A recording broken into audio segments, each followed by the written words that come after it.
Well, we're going to continue where we left off last week in Romans 1. And I mentioned then that this is a very challenging text, and some would say it's very controversial. Some would say it's offensive even. I think it's very powerful and insightful and worth taking a deep dive into it like Paul does. The controversy to me is not over what the text says, but what people don't want it to say. You might not realize this, but there's great pushback going on in Canada and Great Britain right now because this is illegal to preach this text there. Now you might think, oh, that's just a preacher popping up. No, that's literally true. The law is passed. You cannot talk about the things talked about in this section anymore, and there have been preachers arrested for doing so.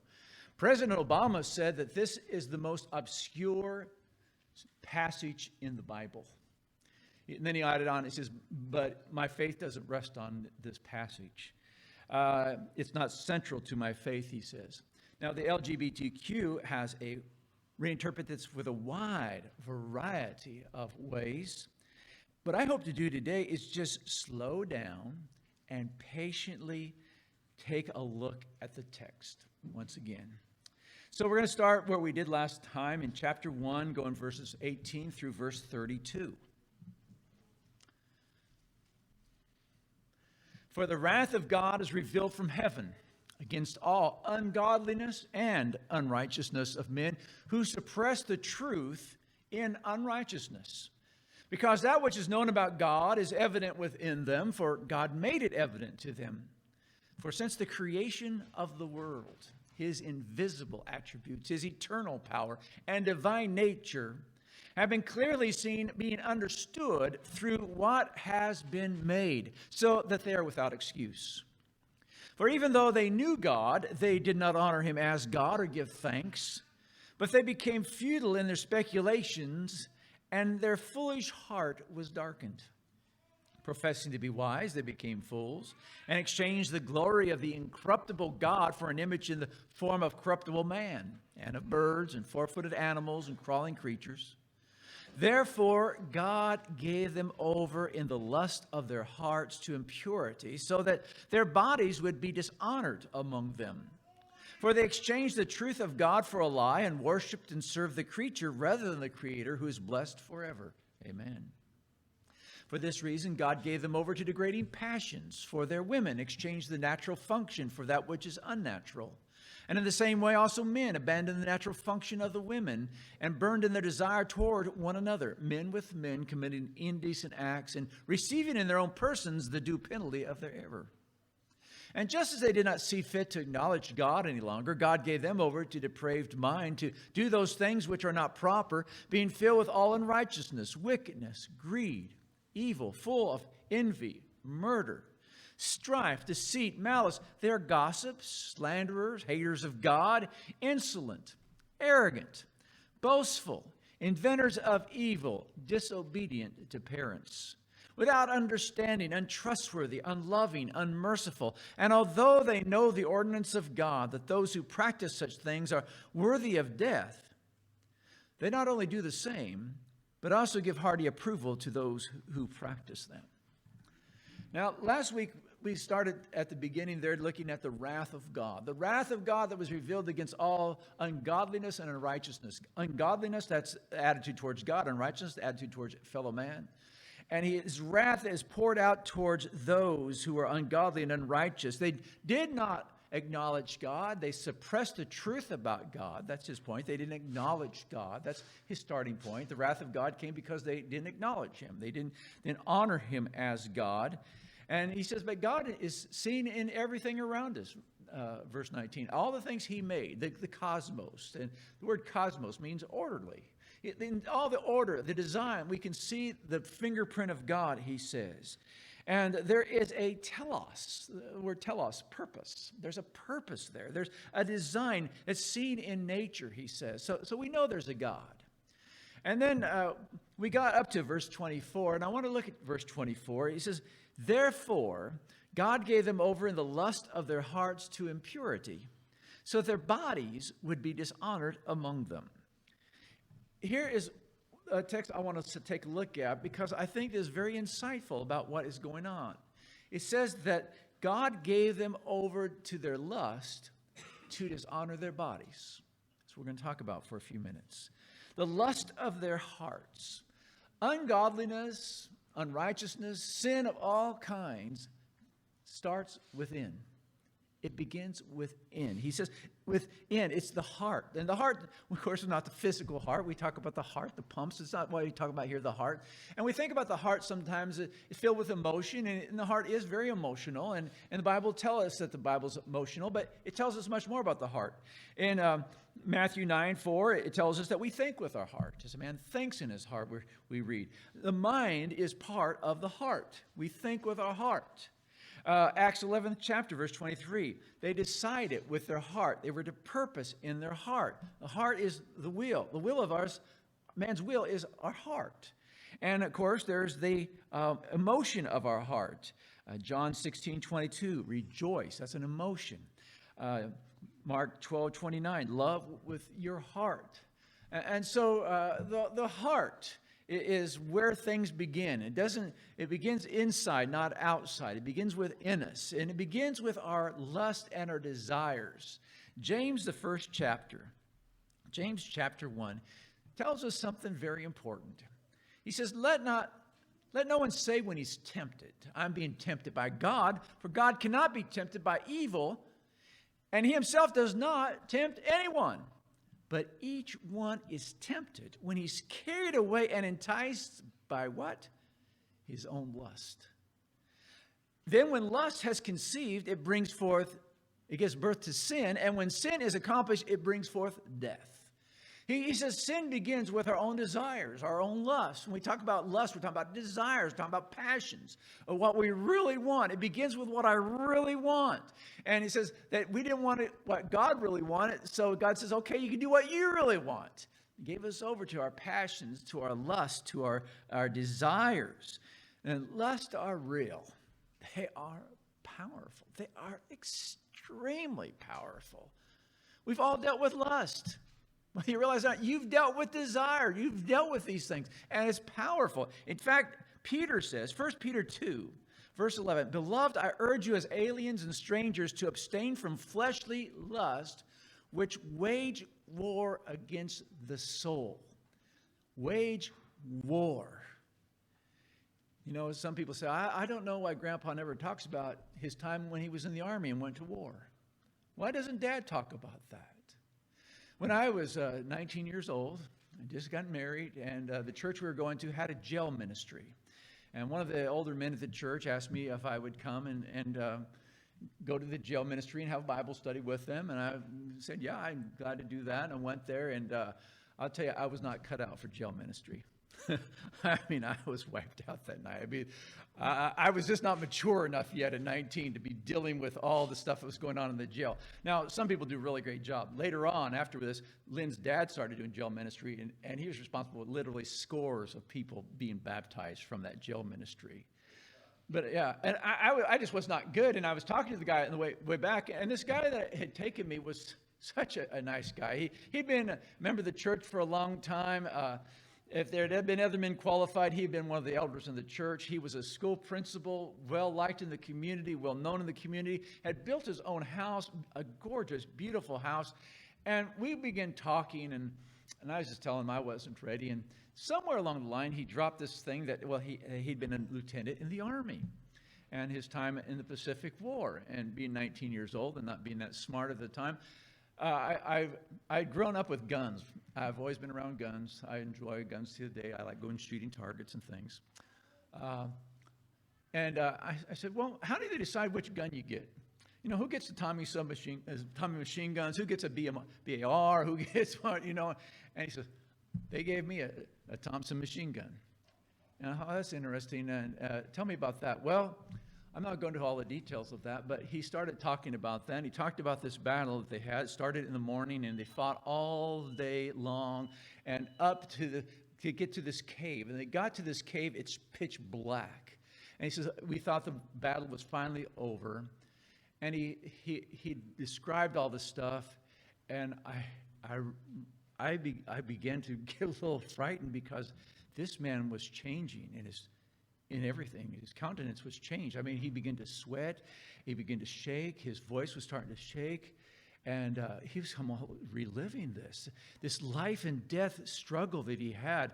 And later on, I'd have a friend who was there at D-Day, and I've talked about him before. He told me about I've known him since I was 20 years old until the time he died. And in all that time, he told me about the story once and described what we might see in the opening scenes of Saving Private Ryan and how much of terrifying it was. And, think about people who, I heard a guy say, well, the guys get wounded, they go into shock. I'm thinking, man, the moment you guys got into the sand, you probably were in shock. And he was talking about the things that we think about, the sights and the sounds and the buzzing of bullets and the cracking of bullets. But there's other things he started talking about, the fear. He started talking about the exhaustion, this sheer exhaustion. And then he talked about to the point that he got wounded. Sometimes we say something like, I'm really wrestling with this temptation. I'm really wrestling with this lust. I'm really wrestling with this sin. I wrestled in high school.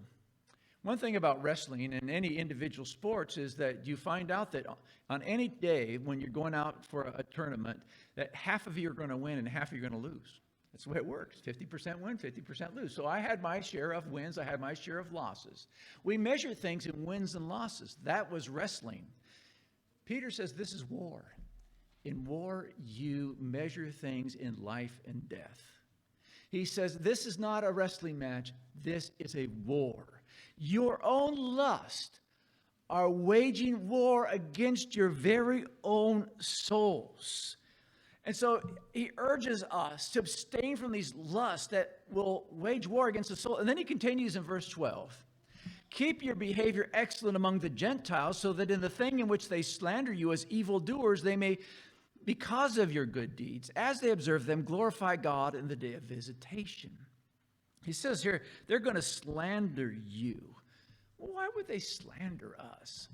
Well, because they don't like what we believe. They don't like what we believe and what we're trying to do in our lives.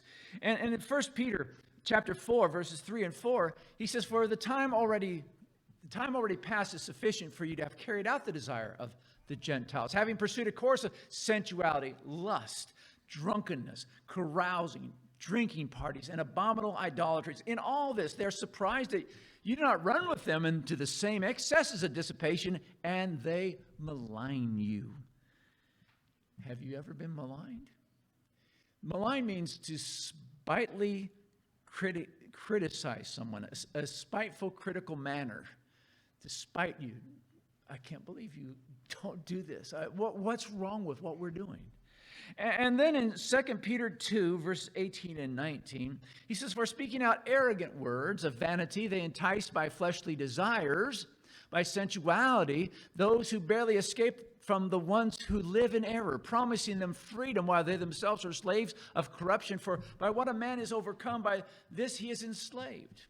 He says they're speaking arrogantly, they're full of pride, and they don't know why you don't agree with them and don't come and participate with them and don't see what they're doing. And this is such a freeing thing. We could all be free. And they don't realize that they are enslaved because they're enslaved by whatever man is overcome by. He's enslaved by that. Paul's going to say the same thing when he gets to chapter 6 of Romans. Things take us captive. I don't know how many times I've sat with somebody who is struggling with some sin.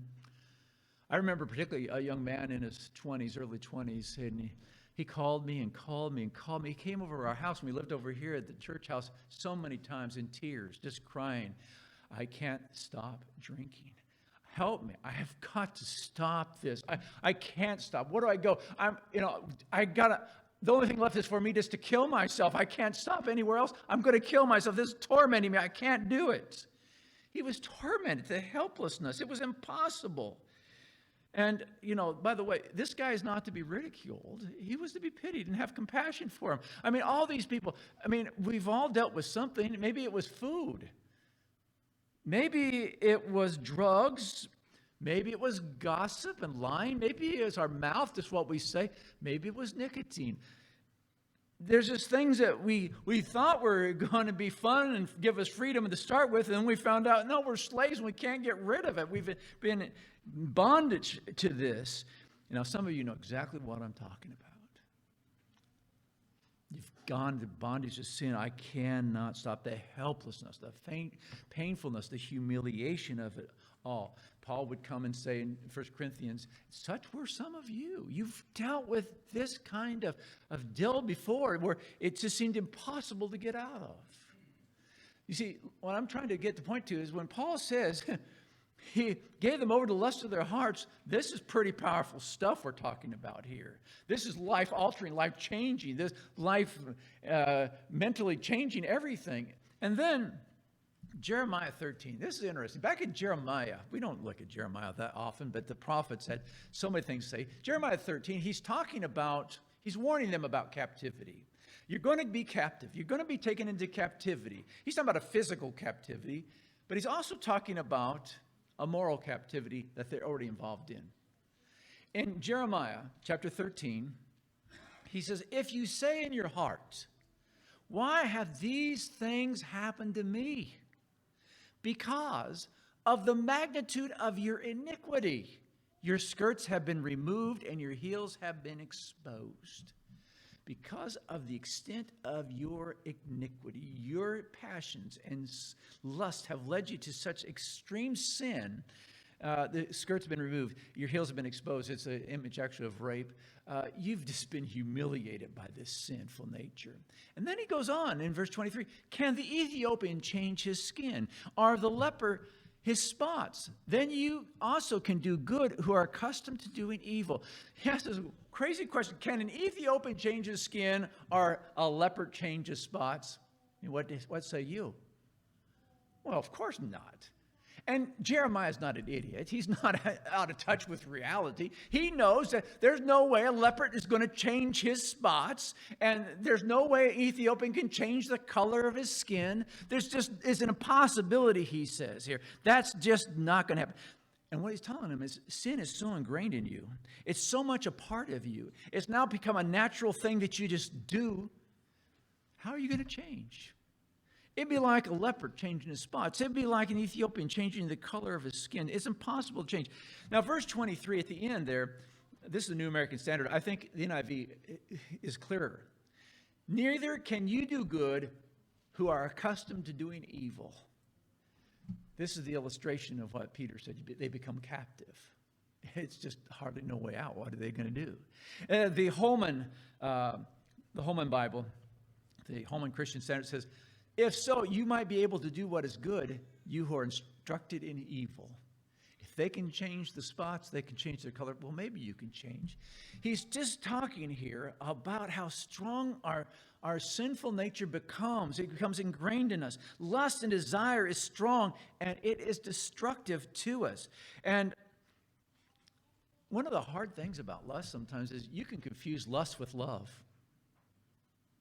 You confuse love with lust. In fact, Paul had to describe to us and to tell us what love really was, 1 Corinthians 13, because do I really love my wife, or do I just desire her and have love lust for her? Some men do terrible things to women in the name of love. They don't really know what love is. It's this lust and desire they have. And in verse 26, he talked about these degrading lust, impurity, and that their bodies were going to be dishonored. So that's what Paul says. First of all, this is strong. God gave them over to the lust of their heart so that they would dishonor their bodies. Let's move to that, dishonoring their bodies. Their bodies would be dishonored. Greek philosophy disparaged the body. The material world. It said the material world is evil. I mean, I could have talked about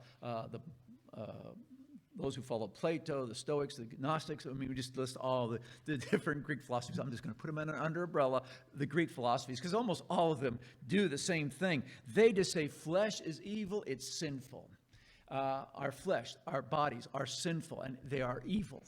That's why we have so much trouble, because they are so evil. Christianity was revolutionary in this regard. It was totally revolutionary because for Christians, we believe that matter was actually created by God. And that when God created that, repeatedly he said, this is good. This is good. He didn't say, oh, this is going to be a downfall of mankind. This is going to be evil. He said, this is good. The material world is good. In fact, the great scandal of Christianity was, and God became flesh and dwelt among us. 1 John 1, verse 14. He became flesh. Now, Greek philosophers would say, no, that can't be possible. God could never take on flesh. That would mean God was evil. God cannot be evil. He could not take flesh. He only appeared to be in the flesh. And you'll see these phrases over and over in the New Testament writers. They'll constantly refer to this. Sometimes we just read over it, like 1 John 1:1, for instance. 1 John 1:1. What was from the beginning, what we have heard, what we have seen with our eyes, and what we looked at and touched with our hands concerning the word of life. What our hands handled. We touched him. He was life. He was flesh. And then what happens to Jesus? He is crucified. And for the Gnostics, this is the freedom of the soul. Finally get rid of the body. This has been the greatest thing that would happen to Jesus, was to be crucified, to get rid of that evil body. But what does Jesus then go and do? He's resurrected. He comes back in that body, that physical bodily resurrection. I mean, this is just a bafflement to the Gentiles, these Greeks. How can this happen? He comes back in the flesh, a bodily resurrection. 1 Corinthians 1:23, he says, the crucifixion was to the Jews a stumbling block, but to the Greeks, it's craziness, it's foolishness. I mean, how could this happen? Because the body is evil. Why would he ever want to take that body back on? And we are, by the way, we're looking for a resurrection, a bodily resurrection. Not flesh and blood, but a bodily resurrection. In fact, we're looking for a new heaven and a new earth and a new body. We're not getting rid of the body. We're going to still have a body. It'll be a different body, but we'll still have a body. There's no evil in the body. How much more could he say this to us, that the body is not evil? So the Greeks regarded the physical world as evil, and they taught that holiness is only going to come from physical deprivation, by the abuse of the body, by fasting, by poverty, by rejection of sex, by rejection of marriage, asceticism, the harsh treatment of the body. And so Paul would warn in Colossians chapter 2, verse 21, this, do not handle, do not taste, do not touch. These are matters which have, to be sure, the appearance of wisdom in self-made religion and self-abasement and severe treatment of the body, but are of no value against fleshly indulgence. This is not how you get to holiness, is by abusing your body.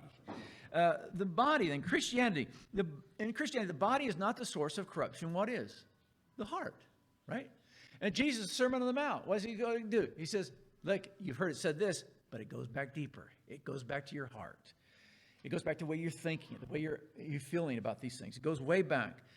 We say somebody who likes to drive fast, that they have a lead foot. Let me tell you, the problem is not their foot. That's what we're trying to get. That's what we're here. That's what Christianity says. It's not the foot. It's not the body. It's something else. It's your mind. And so this dualism begins to come. Dualism. There's this first story thinking that comes out, developed. First story thinking is the world of facts. The reality. It's true for everyone. We have this basic way of thinking, this first story of thinking. This is real. This is what is real. This is objective. This is physical. This is scientific. But then we develop a second floor way of thinking. And the second floor is our subjective belief. Subjective beliefs, just your mere taste, your desires. The rationalist and the materialist say to us Christians, well, they're going to put us upstairs. Your belief is just secondary. It's just wishful thinking. It's not based on facts. You see, the first story, the first floor is this is facts. This is what's real. And the second floor is just what we're thinking. And what we're saying is no, the second story, what we believe is based on the first story. In fact, they're together. We only have one story. And so this develops into a mind and body story with our context today. Mind and story. On the ground floor, Christianity has a respect for the body. we're respecting the body. It is something created by God. It is given with purpose. In fact, the Bible tells us God created man in his own image. In the image of God, he created him, male and female. He created them. He created our bodies. We're male and female. He created us as counterparts to one another. We correspond to one another. There's a design. There's a reproductive design. There's just a design. I mean, boys and girls are different. That's what we say. Little kids, boys and girls are different. If they weren't different, we wouldn't call them boys and girls. I'm trying to be PG here. It's like a plug and a socket. It's like a key and a lock. It's like the plumbing. Okay, you got where I'm going. And so our minds respect this. We honor this. That's where we're going. We're trying to respect that. But our pop culture today has another dualistic view of the body. They will look at the body as a gift of God and purposeful and beautiful, but their mind is free to pursue its own purposes. They can do whatever they want. And what Paul is saying in Romans 1:24 is that your mind and passions can be at war with your body. That's what we're getting. You got that? I mean, I hope you follow along. I'm trying to be reasonable and logical and move along, and because I think if we follow this text in a reasonable, logical way, when we get to the end, we think, oh, yeah, I get it now. And so our minds can be at war with our body because our lust at it. But the body is a gift from God with purpose. Tell us. I'll give you some examples. Let's take the example of abortion. Our body, inside the body, is a human life. That's what we say. Now, when this really became an issue, when I first started preaching in the 70s, early 70s, and the pushback was, it's my body, I can do with my body whatever I want to. This is just a bunch of tissue in here. It just has nothing to do with me. And then you say, well, no, it can be a 50% chance that it's a different sex than you. It probably may have a different blood type even from you. And we would battle back and forth whether this was really a human or whatever. But today, we know, because we have advanced so much medically and with bioethics, we know that life begins at conception, and there's really not much of an argument about that. You'd be surprised. Those who believe in abortion today will not argue with you about that at all. Yeah, life begins at conception. And for us Christians, the case is closed, isn't it? If this is a human, this is a body, case closed. Why would you kill another human? But this dualistic way of thinking takes it a step further. Because the mind, and I think I have another, the mind, the person is what you think or feel is real. So the body is defined by science, I think, okay? So the body, human life, but the mind, I think I'd go one more. There you go. We have personhood theory now. It's only a person if the mother deems it so. If the mom thinks this is not a body, it's not a body. It's not a human. It's not. So we have this person. So it is a human, but it's not a person. That's what the argument would be today. And so we think, why in the world could they have an abortion up to the last month of their pregnancy? Here it is. They realize it's a baby. They realize it's growth, but it's not a person yet. It's not viable yet. It can't live on its own. And so when you talk about right to choose, you have a right to your own reality of what's real and not real. By the way, just to pull over for just a second, in the Roman times, in the first century, it wasn't the mothers who did this, it was the fathers. The fathers determined whether or not this was really a person. And so after the baby was born, if it was someone that the father didn't want, if it had a deformity, if it was born with Down syndrome, if it was a girl, he would take them out, they would take them out and expose them, just put them out in a field somewhere. It's not viable. If it was viable, it could live by itself. It can't live by itself. By the way, that argument's coming back into today. I see that once in a while pop up. Then why can't we do that? They're being serious. And so we have this mind and body at war with one another. What's real about the body is the mind overrides it. It says, well, the mind is really what's more important than the body. It determines what the body's going to do. And so the body, male and female, for instance, the mind, well, God created man in his own image. In the image of God, he created them, male and female. He created them. And what we're hearing today is, well, it's only male or female if you think it is. What is a woman? A woman is anybody who thinks they're a woman. It's the mind. It doesn't matter what the body says. There's no need to have this correspondence there. There can be a war here. And it's a serious war, and it's a challenging war. And, Paul brings this into the homosexual behavior in his talk here.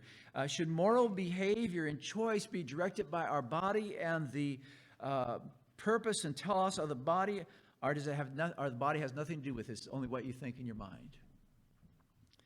In our culture, the mind is all that counts. In a two-story world, there's another chart here.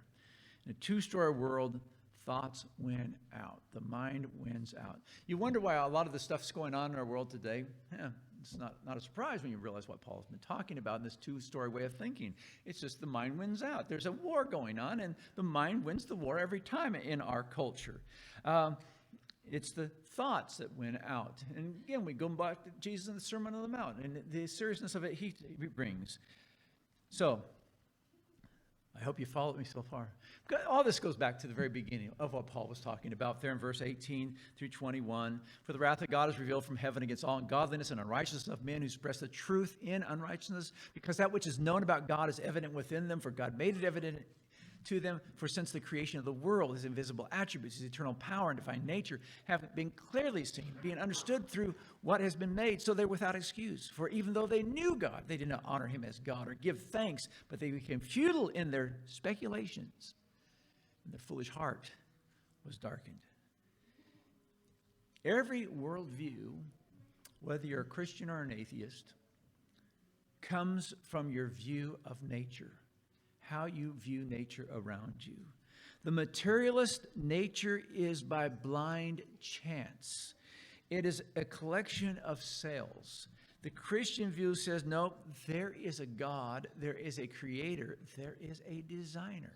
That's the distinction right there in that worldview.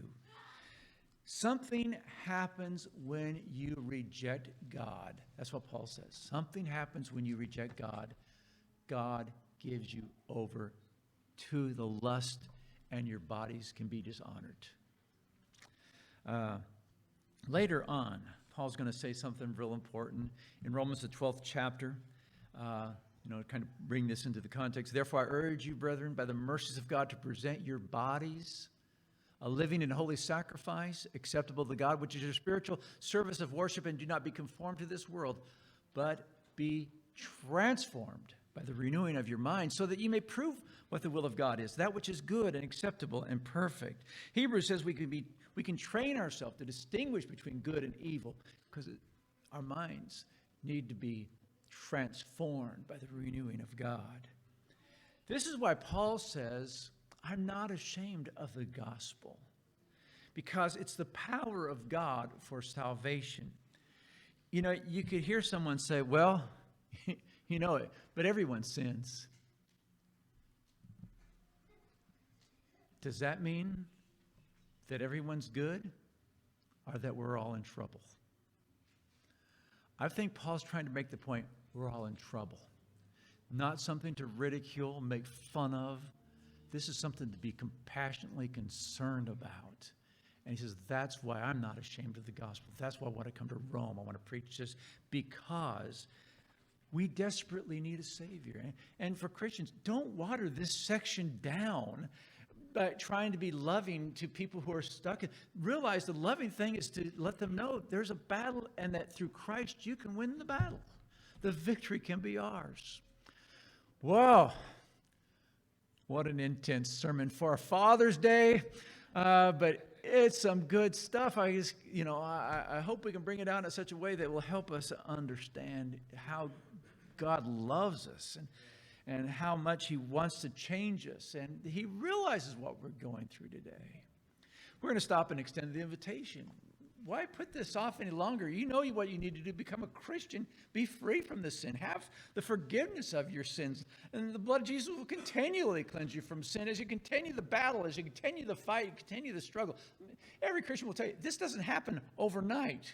Sometimes we sing blue skies and rainbows like, I was baptized, now I'm free from this. The battle is real. The struggle is great. That's what the scripture is going to bring out. So if you need to respond anyway, you can do so. Let's stand and sing together.